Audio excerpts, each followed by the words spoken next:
하나님 감사합니다. 이 시간에 또 주님 손듣기 원합니다. 주님 말씀해 주시고 이 시간에 말씀 전하고 듣는 가운데 모든 해방하려 얻은 것을 우리 안에 강박하며 완악한 것 하나님 대적하도록 가지고도 이런 왕래 넘긴 것들 예수님의 이름으로 파쇄되고 떠나갈지어다.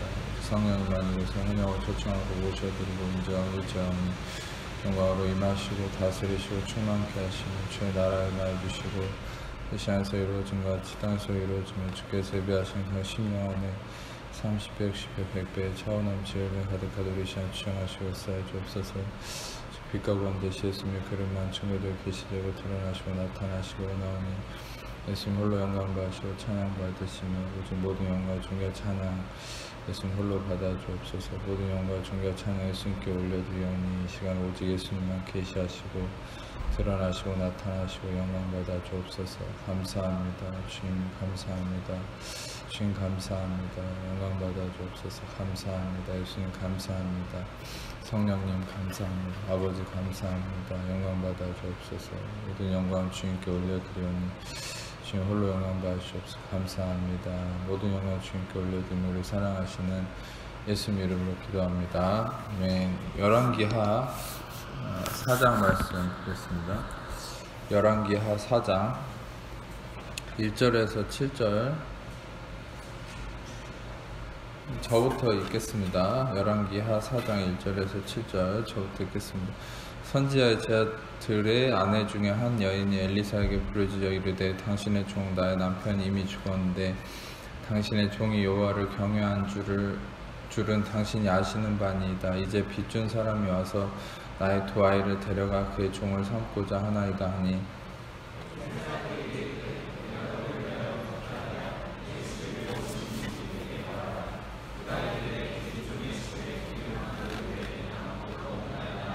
이르되 너는 밖에 나가서 모든 이웃에게 그릇을 빌리라. 빈 그릇을 빌리되 조금 빌리지 말고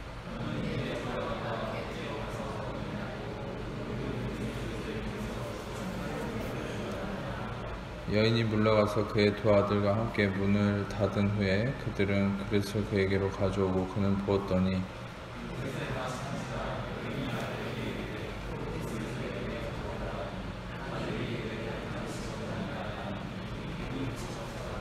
함께 읽겠습니다. 그 여인이 하나님의 사람에게 나아가서 말하니 그가 이르되 너는 가서 기름을 팔아 빚을 갚은 것으로 너와 내 두 아들이 생활을 하였더라.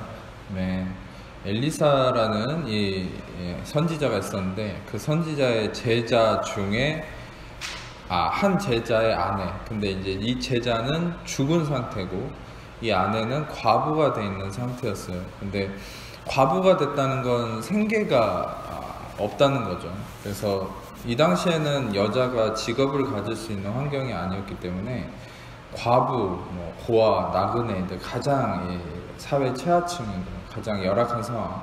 그래서 자신이 뭔가 이렇게 생계를 이어갈 수 없는 절박한 상황인데 더 문제는 빚까지 있는 것이죠. 그래서 빚쟁이들이 쫓아오는 그런 위급한 상황 속에서 이 여인이 이제 엘리사에게 무엇을 이렇게 부탁을 합니까?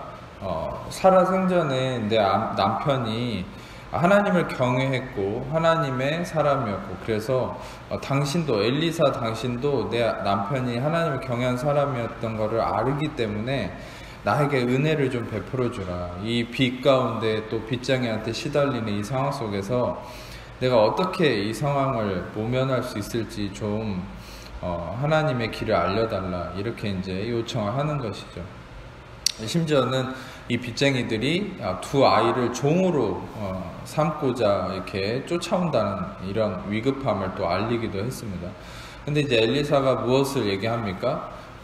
너한테 있는 이제 기름 너에게 무엇이 있냐 이렇게 얘기를 하죠. 이 당시에는 기름이 이제 어떤 물물 교환의 어떤 재정적 수단이 됐던 것이죠. 그래서 너한테 무엇이 있는지를 말해라 그랬더니 이 여자가 기름 한 그릇 외에는 아무것도 없습니다 이렇게 얘기를 했어요. 그래서 어떻게 했냐, 그러면 기름 한 그릇이 있지만 다른 빈 그릇을 모든 그릇을 빌려오라고 한 거예요. 그래가지고 이제 이 아이랑 나가서 빈 그릇을 다 빌렸어요. 근데 빈 그릇을 있는 대로 다 빌려오라고 한 거예요. 그래서 빈 그릇을 빌려서 이제 이 여자는 집 안에 있고 집 밖에서 빈 그릇을 가져오면 가져온 그릇에 있는 기름으로 채워 넣어라, 이렇게 얘기한 거죠. 좀 황당하지만 시킨 대로 했습니다. 그릇을 다 빌려와 가지고 이 여자는 집 안에 있고 아들은 밖에서 빈 그릇을 가지고 들어오면은 그 빈 그릇에다가 현재 가지고 있는 그릇을 그 기름을 채워 넣는 거예요. 근데 신기하게도 이 기름이 한정된 거잖아요. 한정된 기름이 빈 그릇을 가지고 들어올 때마다 거기에 가득가득 차는 거죠. 이것은 마치 이제 오병이어 사건 같은 거예요. 떡 5개와 물고기 2마리밖에 없었는데 그것을 2만 명 가량 되는 인원이 옆으로 나눌 때마다 더 늘어나는 것이죠. 이것도 비슷한 사건입니다. 실상 이제 성경적인 좀 깊은 의미 안에서는 이 엘리야보다는 엘리사가 예수님과 더 근접한 예수님의 그림자적인 역할을 하는 인물이고, 실상 세례 요한이 엘리야와 같은 역할을 하는 그런 모습들이 좀 있어요. 근데 엘리사는 대부분이 다 살리는 기적. 그래서 실상 예수님의 모티브가 된다, 이렇게 또 신학적으로 표현을 하기도 하지만 이 부분만 봐도 굉장히 예수님이 하신 오병의 사건과 연관성이 있죠. 그래서 이 부분이 일단은 중요한 사실은 뭐냐, 우리 인간적인 부분 안에서 한정된 공급처가 하나님 나라의 원리와 맞닥뜨렸을 때 그것은 인간의 논리를 뛰어넘는 무한대적인 공급이 이루어진다는 것이에요. 그래서 이 기름이 한 그릇밖에 없었지만 빌려온 모든 그릇에 그 기름을 다 채우게 되었죠. 그래서 이제 일단은 엘리사가 그릇에 있는 대로 다 빌려오라 했고 될 수 있는 대로 많이 빌려오라 했는데 그 그릇이 가득 찼습니다. 기름이. 그리고 어떤 얘기를 합니까? 그 가득 찬 기름을 팔아서 빚을 갚고, 더 놀라운 건 빚만 갚는 게 아니라 너와 아들이 생계를 유지해라. 다시 말하면 이 기름의 양은 어느 정도였죠? 빚을 갚을 뿐만 아니라 앞으로 살아갈 수 있는 충분한 양까지 되었죠. 이것은 마치 오병이어 사건에서 이것과 동일한 것이 마태복음 14장 20절에 한번 보겠습니다. 마태복음 14장 20절 읽어보겠습니다. 시작.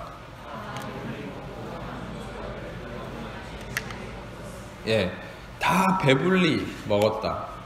이 배불리 먹었다. 코르타조라는 헬라어는 이 먹이고 살찌운다 라는 말이에요. 다시 말하면 이것이 나의 모든 것을 풍족하게 나의 필요를 채웠다는 거죠. 내가 필요한 모든 상황. 이것은 단지 저는 이 부분이 어떤 음식의 의미만을 생각할 수 있는 부분이라고 여기지 않습니다. 이것은 우리의 모든 필요한 상황, 우리의 어떤 문제와 형편과 상황, 우리의 모든 필요가 있는 상황 속에서 그것을 가득 채운다는 것이죠. 그리고 남은 것을 12바구니에 차게 거두었다. 다시 말하면 아까도 기름을 다 팔아서 빚을 갚고도 앞으로 살아갈 수 있는 충분한 재정이 된 것과 같이 이것도 하나님의 채우심은 어떤 부분에서도 부족함이 없다는 거예요. 자, 우리가 이 말씀을 통해서 한 가지 중요한 포인트를 삼아야 될 것이 뭐냐, 우리는 항상 모든 삶에 필요한 수요가 있죠. 필요사항이 있습니다. 그러면 여러분들은 그 공급처를 찾아서 헤맨단 말이에요. 우리는 항상 필요에 대한 상황이 맞닥뜨려진다는 것이죠. 그 필요에 대해서 항상 우리는 하나님의 공급하심을 믿지만 결국 우리가 그 하나님의 공급하심이 어느 정도인지를 많이 오해한다는 것이죠. 그래서 우리는 많이 실수하는 바가 뭐냐, 내가 그 공급자가 되려고 하는 실수를 범하게 된다는 것이죠. 우리는 이 말씀을 결론적으로 생각했을 때 이 말씀을 통해서 우리의 모든 필요보다 하나님의 공급하심이 더 넘친다는 것을 아셔야 됩니다. 아멘. 우리는 우리의 모든 음식이나 또 상황이나 문제, 어려움, 여러분들이 겪고 있는 모든 부분에 대해서 그 필요를 단지 그냥 채우는 수준이 아니라 하나님은 차고 흘러 넘치게 채우시는 분이다. 아멘. 에베소서 3장 20절 같이 읽겠습니다. 시작. 우리 가운데서 역사하신 능력대로 우리가 구하거나 생각하는 모든 것에 더 넘치도록 능히 하실 이에게, 이 예수 그리스도는 우리가 구하거나 생각하는 모든 것에 더 넘치도록 능히 행하신다. 아멘. 이것이 하나님 나라의 원리인 것이에요. 우리는, 여러분이 아셔야 될 건 예수 그리스도의 채우심과 공급하심은 무엇입니까?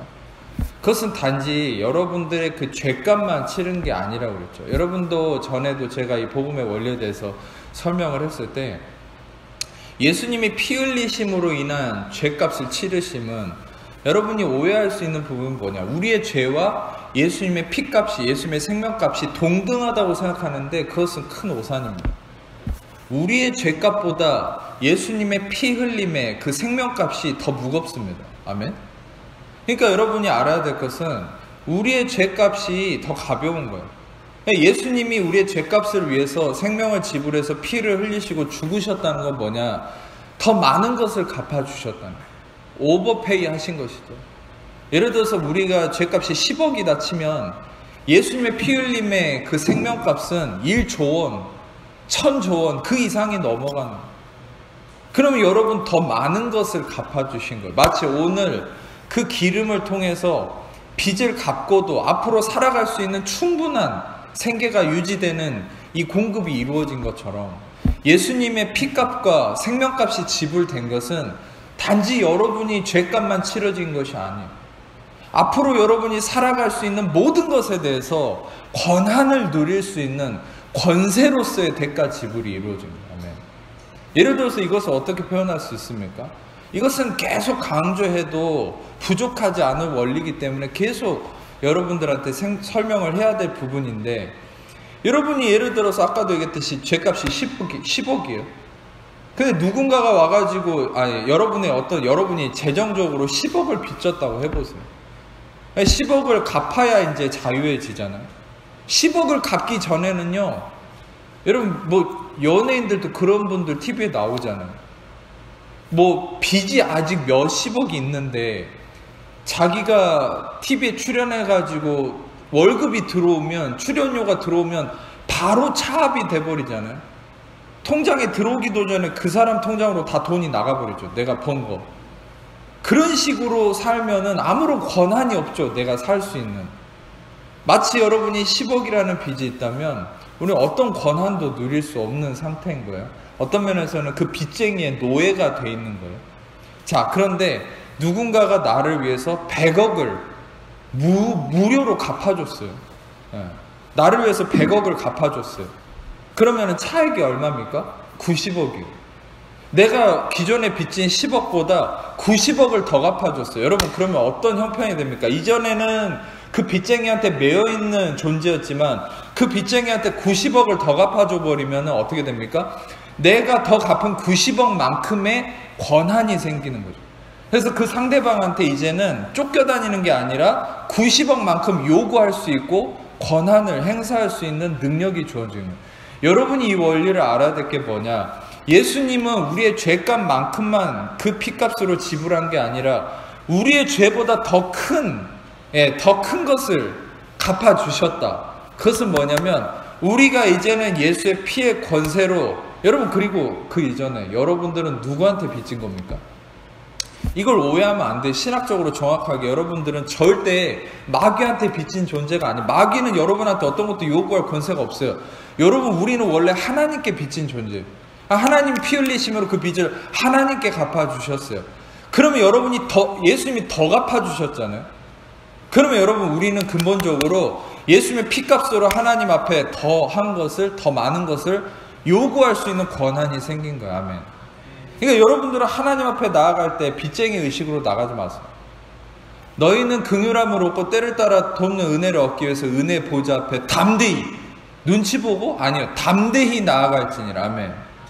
긍휼함을 얻고 때를 따라 돕는 은혜를 얻기 위해서 은혜 보좌 앞에 담대히 나오라. 왜 담대히 나오라 했을까요? 그 피가 뿌려졌기 때문에, 그 피가 더 많은 것을 갚았기 때문에, 그 피가 여러분들이 하나님께 이제는 빚쟁이 같은 어떤 빚을 진 자로서가 아니라 하나님께 자녀로서, 종이 아닌 자녀로서 이제 더 많은 권세와 축복을 요구할 수 있는 권한이 예수 그리스도를 통해서, 더 정확히는 예수 그리스도의 보혈을 통해서 권한이 생겼기 때문에 그 보혈의 피값으로 하나님 앞에 담대히 나아갈 수 있는 권세가, 자녀로서의 권세가 여러분께 주어진 겁니다. 아멘.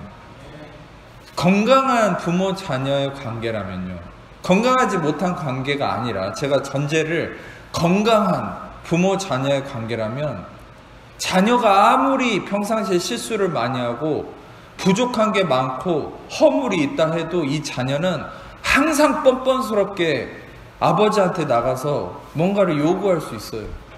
그게 건강한 부모 자녀의 관계라면. 왜? 아버지가 날 사랑한다는 걸 믿으니까. 그러니까 아버지 것이 다 내 거라는 걸 믿으니까 당당하게 요구할 수 있는 것이죠. 근데 건강하지 못할 때는 눈치를 보는 것이죠. 실상 이 부분이 어디 나왔습니까? 누가복음 15장에 보면 돌아온 탕자 얘기에서 그 첫째 아들이 건강하지 못한 마음, 율법에 매여있는 그 마음으로 아버지께 나는 왜 나에게는 송아지 하나 잡아주지 않으면서 뭡니까? 못된 그 자기 동생이죠. 못된 애한테 이렇게 잘해주십니까? 그렇게 얘기하니까 아버지가 뭐라고 합니까? 내 것이 다 네 건데 왜 너한테 안 해줬다고 하니? 다시 말하면 하나님 아버지가 우리를 그리스도의 피값으로 자녀로서 삼으신 것은 모두 하나님께 다 우리 것이 된 거야. 우리가 하나님 것을 내 것으로 여기고 그 믿음 안에서 그 공급함을 누리고 사는 것이 참된 자녀의 삶입니다. 아멘. 근데 이제 우리는 그 율법적 신앙, 잘못된 율법에 매여 있다는 게 뭐예요? 그리스도의 피값을 믿지 않는 거예요. 그리스도의 피값을 믿지 않고 나의 대가를 통한 어떤 거래로서의 하나님과 관계를 생각하는 거예요. 내가 잘할 때는 하나님 뭔가 주신 것 같은데, 내가 못하고 실수하고 뭐가 죄 지은 것 같으면 하나님의 공급이 중단된다고 생각하는 거예요. 그게 바로 그리스도의 피를 믿지 못하는 거예요. 갈라디아서 2장 21절의 말씀처럼 만약 의롭게 되는 것이 율법으로 말미암았으면 그리스도께서 헛되이 죽으셨다. 다시 말하면 우리는 매 순간 이 마귀한테 속아가지고 육신적인 원리에 속아서 매 순간 그리스도를 헛되이 죽은 자로 만들어버린다는 거예요. 그 어떤 원리입니까?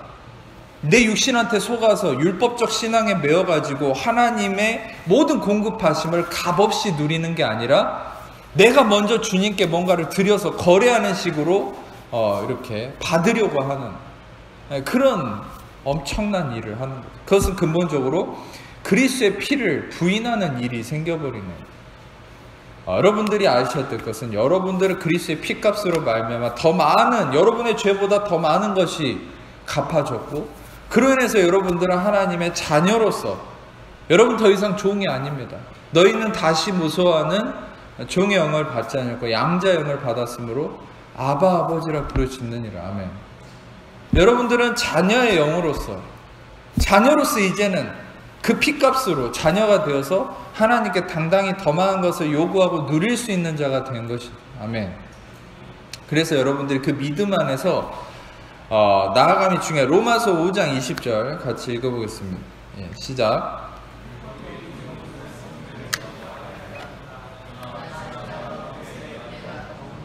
이 죄가 더한 곳에 은혜가 더 넘친다. 죄가 헬라어로 플레오나소 한 곳에 은혜가 휘페르페리쇼. 다시 말하면 그 전에 있는 것을 다 뒤덮어 버린다는 얘기예요.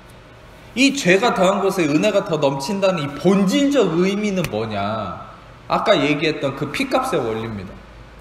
죄값을 겨우 치르고 끝나는 게 아니라 죄값이 생각나지도 않을 만큼 이 피값은 더 많은 것을 지불해버렸기 때문에 여러분들이 이제 더 이상 죄인으로서가 아니라 의인으로서 하나님 아버지의 자녀로서 하나님의 공급하심을 기대하고 요구하고 그분을 믿음으로 상대할 수 있는 그런 권세 있는 자가 되었다. 요한복음 1장 12절의 말씀처럼 영접하는 자 곧 그 이름을 믿는 자에게는 자녀가 되는 권세를 주셨으니, 아멘. 엑수시아, 권세를 주셨으니, 영접하는 자 곧 그 이름을 믿는 자에게는 자녀가 되는 권세를 주셨으니, 아멘. 여러분들은 그 권세를 가진 자, 권세를 가진 자로서 여러분들의 모든 이 여기서 로마서 5장 20절에서 얘기하는 죄가 더했다라는 것은 뭐냐?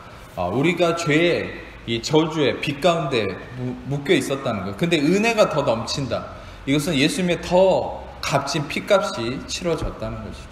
그래서 그 피값으로 말미암아 여러분들은 권세를 얻었을 뿐만 아니라 하나님 앞에서 마음껏 더 큰 공급하심을 누릴 수 있는 그런 하나님의 자녀가 되었다. 다시 말하면 하나님의 공급하심은 여러분의 필요를 넘어서는 것이죠. 마태복음 9장 20절에서 22절, 마태복음 9장 20절에서 22절 읽어보겠습니다. 시작.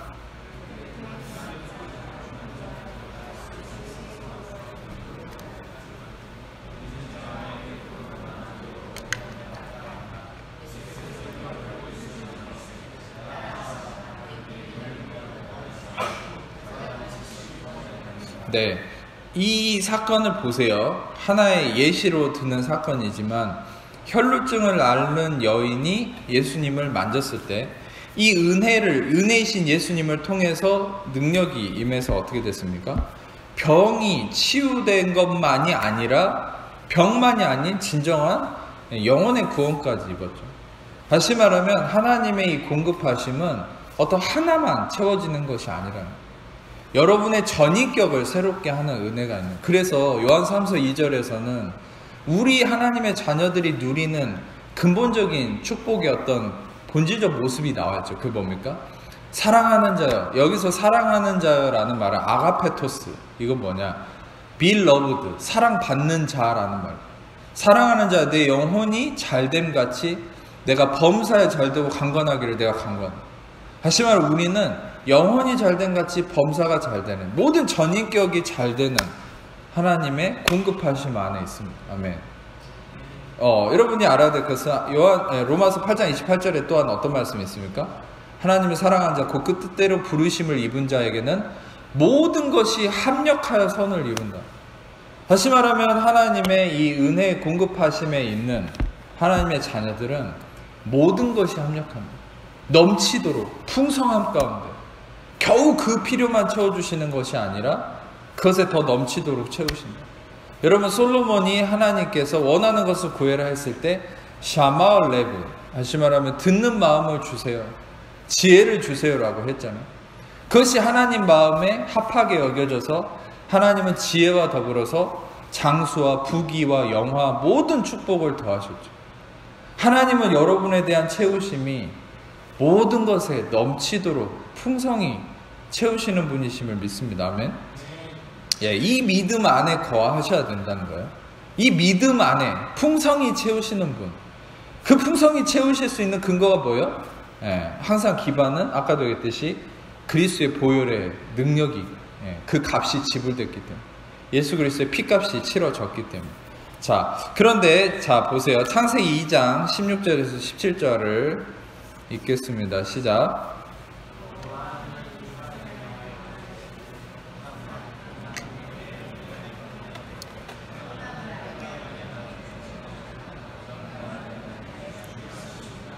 예, 하나님의 공급과 허용하심은 어떻습니까? 동산 각종 나무의 열매는 네가 임으로 먹되. 이 말이 어떤 말이냐? 모든 걸 허용하신 거예요. 모든 거. 그러니까 하나님을 마귀는 속이는 거죠. 뭐라고? 이거를 못 먹겠다. 그러니까 하나를 금했잖아요. 선악과를 먹지 말라. 선악을 알게 하는 나무를 먹지 말라.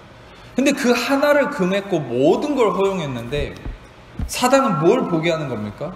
그거를 못 먹겠다고 하나님. 그러면 어떻게 생각하게 하는 겁니까?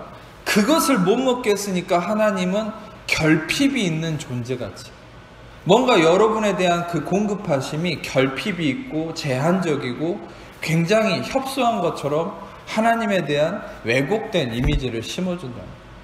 그게 바로 사단의 전략이죠. 사단은 율법을 통해서 여러분들에게 하나님에 대한 그런 이미지를 심어주는 거예요.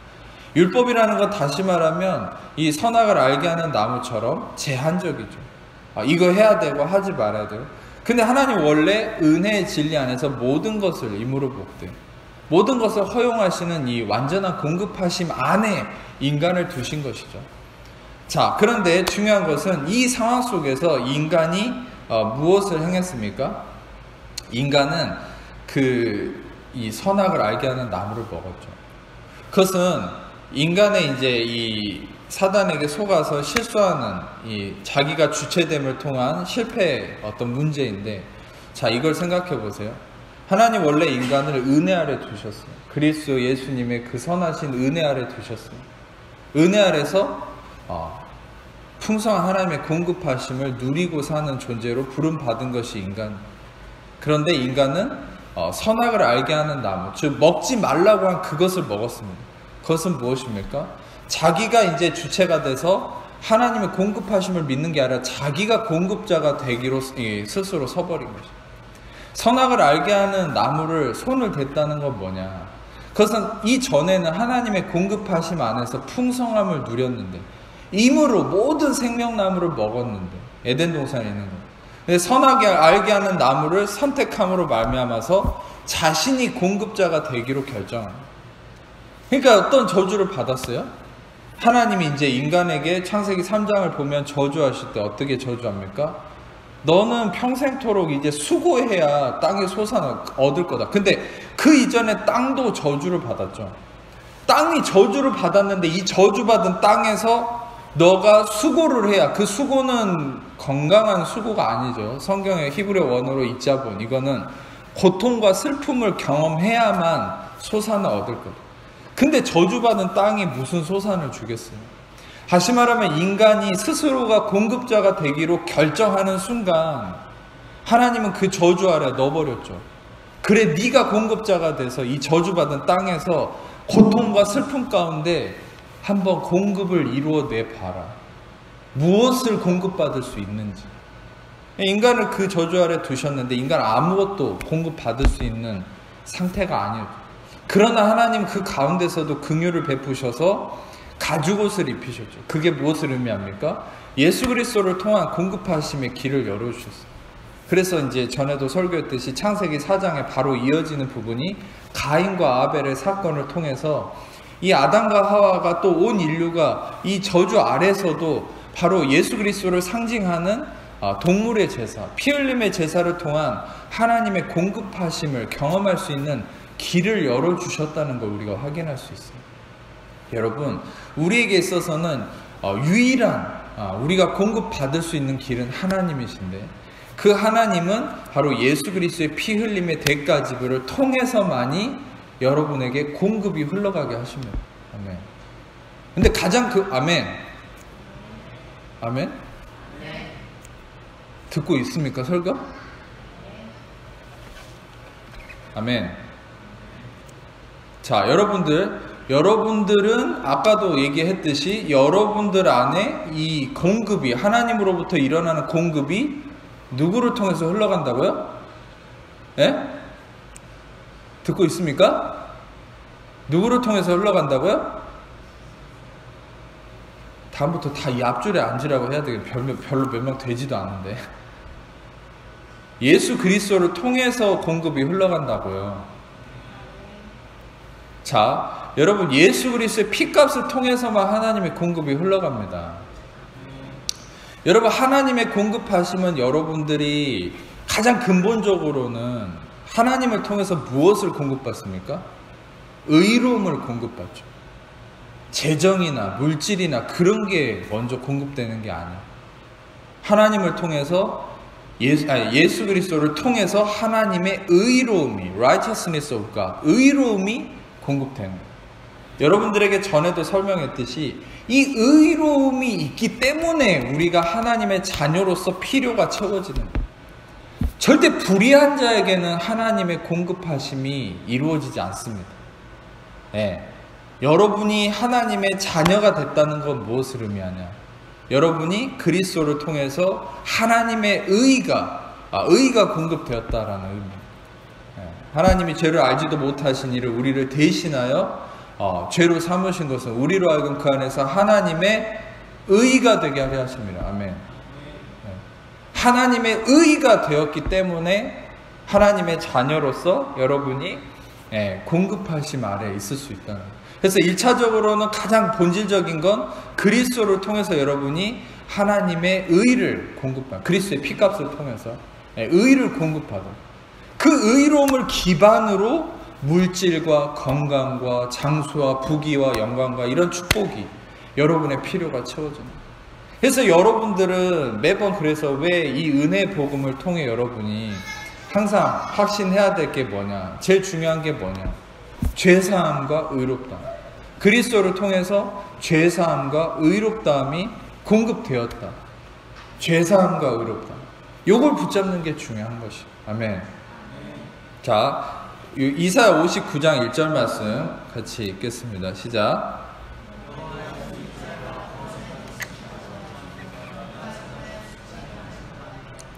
자, 여호와의 손이 짧아서 구원하지 못하심도 아니요 귀가 둔해서 듣지 못하심도 아니다. 우리가 공급자가 되려고 하고 우리가 이 아담처럼 선악을 판단하는 기준자, 즉 율법에 빠져서 우리의 육신적 기준으로 내가 주체자가 되고 내가 판단자가 되고 내가 주인공이 되려고 하는 순간 어떻게 됩니까? 바로 하나님을 이렇게 판단하게 된다는 거예요. 여호와의 손이 짧아서 구원하지 못한다. 하나님께서 귀가 둔해서 듣지 못한다. 이렇게 생각합니다. 한번 생각해 보세요. 여러분 이런 표현 들어본 적 있지 않습니까? 하나님이 도대체 내 기도를 듣고 있는 거야? 근데 우리가 하나님을 이렇게 판단한 거잖아요. 귀가 둔해서 듣지 못하신다. 하나님이 손이 짧아서 구원하지 못하신다. 여러분 이런 모습들이 어디 나타나 있습니까? 민수기 13장 30절에서 33절 같이 읽겠습니다. 시작.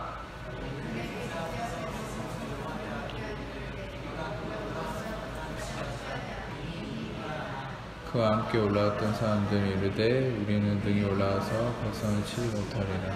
그들은 우리보다 끊겼습니까? 32절 그 정탐한 땅을 악평하여 이르되 땅에 거기서 본 모든 백성은 신장에 장자하는 거기서 네피림 후손이 많아져서 우리는 스스로 보기에도 메뚜기 같으니 그들이 보기에도. 자 보세요. 갈렙과 여호수아는 가나안 땅 앞에서 2년째 되잖아요. 가데스 바네에서 가나안 땅 앞에서 딱 멈췄어요. 하나님이 가나안 땅을 주겠다 했는데 갈렙과 여호수아는 30절 보면은 우리가 저 땅을 취할 수 있다 이렇게 얘기하죠. 무슨 믿음입니까? 하나님이 공급자가 되신다. 더 근본적으로는 하나님이 예수 그리스도를 통해서 그 피값을 통해서 공급하신다. 그러니까 여러분이 이 당시에는 예수 그리스도가 아직 현현되지 않았고 예수 그리스도가 오지 않았지만 실상 그리스도의 믿음이 그 영 안에서 발휘되는 존재들이 있어요. 그게 하나님의 사람들이. 아멘. 그리스도의 믿음의 영 안에. 왜냐하면 왜 이런 근거를 대냐면 예수님도 복음서에 그렇게 얘기하죠. 아브라함이 나 볼 것을 기대하고 원하다가 나를 보고 기뻐했다고 그렇게 얘기하거든요. 아브라함이 예수님을 언제 봤을까요? 예수님 분명히 복음서에 아브라함이 자신을 봤다고 그랬는데 아브라함이 예수님을 본 적이 있다는 기록은 없거든요. 그래서 예수님이 거짓말했을까요? 아니요. 가장 이제 구체적으로 표현하면 창세기 22장에 아브라함이 이삭을 죽이려고 바치려고 했던 사건이 있었죠. 근데 이삭을 죽이려고 했을 때 하나님이 딱 멈추게 하고 그 가시덤불에 걸린 어린 양을 보게 했죠. 그래서 이 양을 바쳐라. 가시덤불에 걸린 어린 양이 누굽니까? 예수 그리스도. 근데 그 가시덤불에 어린 양에 뿔이 걸려 있었어요. 그것도 재밌죠. 양은요 원래 털이 걸려야 돼요. 뿔은 가시에 걸리지 않습니다. 근데 뿔은 힘을 상징하거든요. 왜 가시에 뿔이 걸려 있습니까? 그것은 예수 그리스도를 상징하기 때문이에요. 왜냐? 예수님은 자신이 잡혀가고 살해당한 게 아니라 나는 내 생명을 버릴 권세가 있다고 그랬죠. 우리를 위해서 친히 생명을 내어주심. 그것은 무엇입니까? 자신의 힘을 이 저주에 내어주신 것이죠. 왜? 갈라디아 3장 13절의 말씀처럼 그리스도의 저주를 받은 바 대사 율법의 저주에서 우리를 속량하셨으니 기록된 바 나무에 달린 자마다 저주를 받은 바 되었느니라. 아멘. 바로 그리스도께서 우리를 위해서 생명을 내어주셨다. 내어주셨기 때문에 우리가 구원에 임할 수 있다. 다시 말하면 아브라함이 그 가시덤불에 뿔이 걸린 양은 뭡니까? 예수 그리스도. 그걸 봤다. 그 예수님을 봤다라는 게 창세기 22장에서 예수님을 본 거예요, 실상. 하시면 그 영으로부터 예수님에 대한 깨달음이 일어난 거죠. 그것은 실상 이 갈렙과 여호수아도 자신의 영으로부터 예수 그리스도에 대한 믿음이 일어난 거예요. 그 뭡니까? 하나님께서 이 그리스도를 통해서 공급하심을 믿은 거죠. 이 가나안 땅을, 맞습니다. 가나안 땅에 거인이 있습니다. 자신의 힘과 무기와 능력으로는 그 거인들을 이길 수 없지만 하나님 그리스도를 통해서, 예수를 통해서 이 가나안 땅을 주셨다는 걸 믿는 거예요. 여러분들 이 믿음을 갖기를 축복합니다. 근데 10명의 정탐꾼은 그걸 믿지 않은 거예요. 왜? 내가 공급자가 돼 있으니까. 그래서 공급자가 내가 돼 있는 사람은 뭘 생각하는 거예요? 와, 보니까 저 땅은 젖과 꿀이 흐르는 땅이 맞긴 맞는데 33절을 보면 네피림의 후손인 아낙 자손의 거인들을 보았습니다. 거인들을 봤어요. 그리고 또 내가 메뚜기 같은 거예요. 이것은 이번 주일날 설교랑 똑같지 않아요? 출애굽기 14장에 뒤 10가지 재앙으로 이집트를 다 쑥대밭을 만들어버리고 하나님이 이집트에서 이스라엘 백성들을 구출해갖고 홍해 앞에 이제 기다리고 있는데 뒤에서 이집트 군대가 쫓아왔잖아요. 그러니까 이집트 군대가 쫓아왔지만 하나님이 그쪽에 흑암을 만들어버려서 한 발자국도 앞으로 못 나가고 있었죠. 근데 이스라엘 백성들은 이집트 군대를 보잖아요. 그러니까 보니까 어떤 일이 일어납니까? 이제 두려운 거예요. 또 보니까. 여러분, 이런 말 하면은 좀 잔인하게 여겨지겠지만 문제를 보지 마세요. 문제를 보지 않는 게 우리의 믿음의 싸움이에요. 할렐루야. 이번 주 주일날 설교 들어보세요. 출애굽기 14장에 뭐라고 모세가 뭡니까? 모세한테 이스라엘 백성들이 뭐라고 합니까? 와, 저 이집트 군사들을 보니까 두려워서 못 살겠다. 왜 여기까지 끌어내서 우리를 죽이려고 하냐? 우리가 애굽 사람을 섬겨야 되는데, 여러분 놀랍지 않습니까?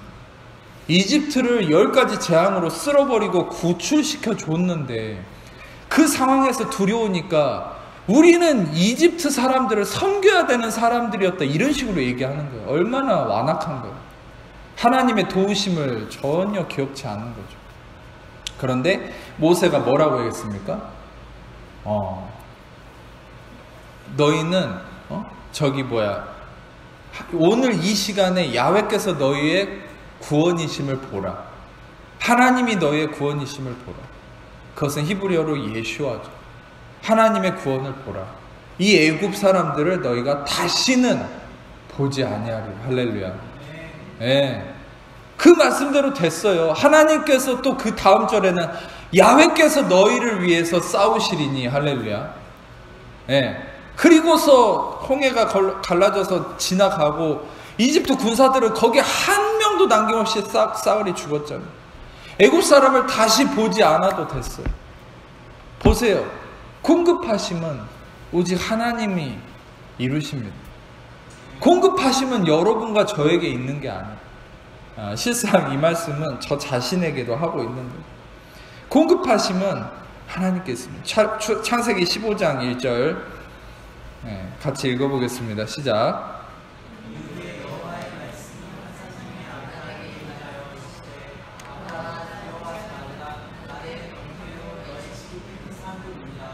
아브라함이 두려워하고 있었던 거예요. 이 전의 말씀들을 보면 아브라함이 어떤 사건이 있었냐면 자기가 길리고 이렇게 훈육한 318명의 사병이 있었어요.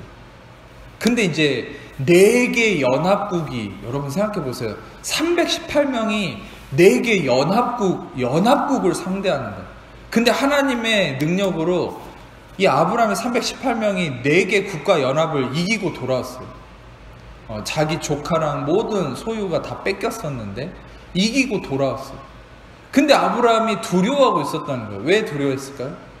이제 뭐 여러 가지 이유가 있었지만 실상 자기 후계자가 될 자녀가 없었죠.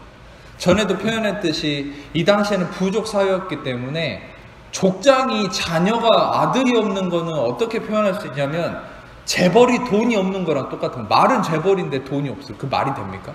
근데 족장이, 이름은 족장인데 아들이 없어요. 그냥 아무것도 없는 거예요. 진짜 가장 중요한 게 없는 거예요.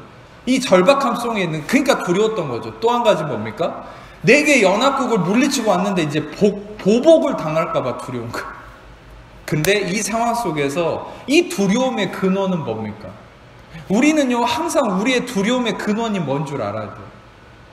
이 두려움은, 이 야레라고 하는 두려움은 어디서 처음 왔죠? 아담이 선악과를 먹었을 때 두려워서 숨었죠. 자기가 공급자가 되려고 하는 순간 그 저주 아래서 두려움이 들어왔어요. 수치와 두려움이 들어왔어요. 아브라함도 무엇 때문에 두려웠을까요? 자신이 공급자가 되려고 했을 때 두려운 거예요. 그런데 하나님이 여기에 대해서 뭐라고 말씀하십니까? 아브라함아, 두려워하지 말라. 나는 너의 방패요, 너의 지극히 큰 상급이다. 이 상급이란 말이 뭐냐? 바로 공급자란 얘기예요. 할렐루야. 하나님이 자신이 공급자이신 것을 알려주시는 거예요. 그러면서 이 두려움을 해소해 주시는 것이죠. 이사야 40장 10절에서 11절을 같이 읽겠습니다. 시작.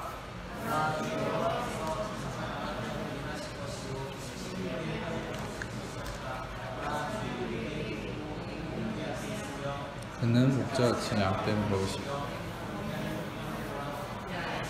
젖먹이는. 자, 보세요. 상급이 그에게 있고 보응이 그 앞에 있으며 그는 목자같이 양떼를 먹이시고 어린 양을 그의 팔로 모아 품에 안으시고 젖먹이 암컷들을 온순히 인도하시리로다. 이 그는 누굽니까? 예수 그리스도. 바로 우리의 선한 목자 되시고 시편 23편의 말씀처럼 야훼는 나의 목자시니 내게 부족함이 없으리로다. 바로 이 야훼는 예수 그리스도를 의미하는 바예요. 바로 예수 그리스도만이 여러분의 공급자가 되신다. 이사야 62장 11절에서 12절 같이 읽겠습니다. 시작.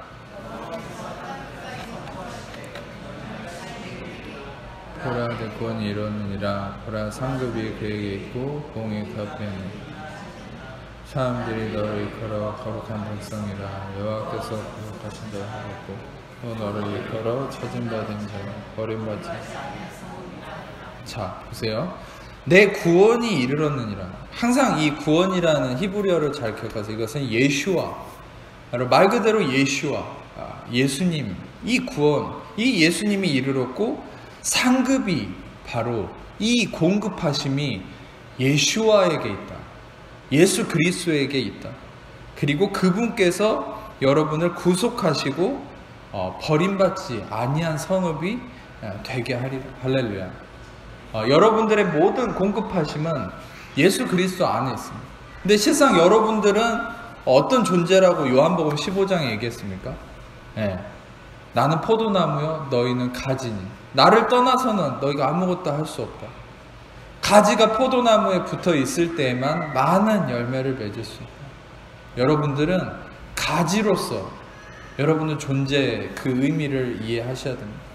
우리는 우리가 포도나무처럼 열매를 맺을 수 없습니다. 우리는 잘 양분을 받아 먹는 것이죠. 공급자는 포도나무 대신 예수님이고 그 예수님이 공급하심을 믿을 때 우리를 통해서 많은 열매가 이루어지는 것이죠.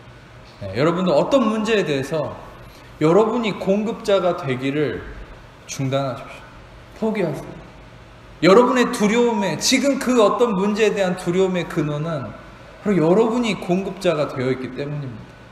오늘 말씀을 통해서 바로 예수 그리스도만이 공급자이심을 다시금 믿으세요. 그리고 그분 앞에 무릎을 꿇으세요. 그분이 포도나무이심을 고백하세요. 그 믿음으로 날마다 선포하세요. 예수님이 나의 공급자이십니다. 예수님이 나의 상급이십니다. 이 말씀을 날마다 선포하셨으면 좋겠어요. 지금 성령께서 감동을 주시는데 다시 창세기 15장 1절을 띄워줘 보세요. 이거 짧지만 요거를 선포하세요. 스스로에게. 무엇입니까? 따라해 봅시다. 하나님이 나의 방패이시오.